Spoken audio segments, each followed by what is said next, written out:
In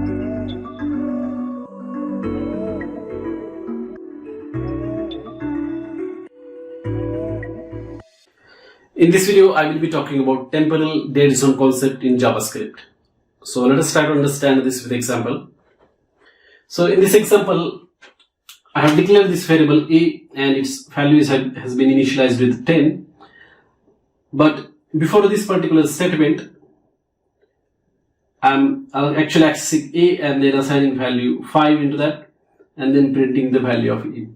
So basically temporal date zone is nothing but all the statements basically that are coming before the variable a is declared with a later const and it has been initialized.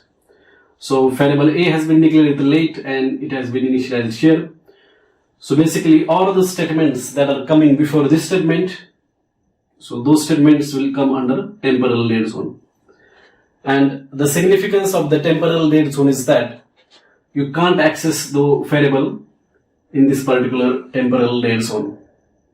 Okay, so if you try to access the variables in the temporal date zone, what happens is that you will get this error: cannot access a before initialization. So rule is very simple. If you try to access the variable in temporal date zone, it will throw error saying that you can't access the variable before initialization. But you can definitely access that, like you can do console log here a and then it is happily when I print the value of a, either it can be undefined, 10, whatever it is.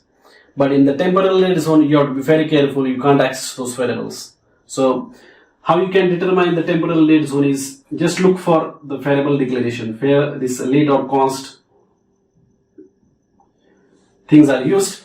At that point of time, temporal date zone ends. Okay, so after this statement you can access the variable a, but before that, no, you can't use it.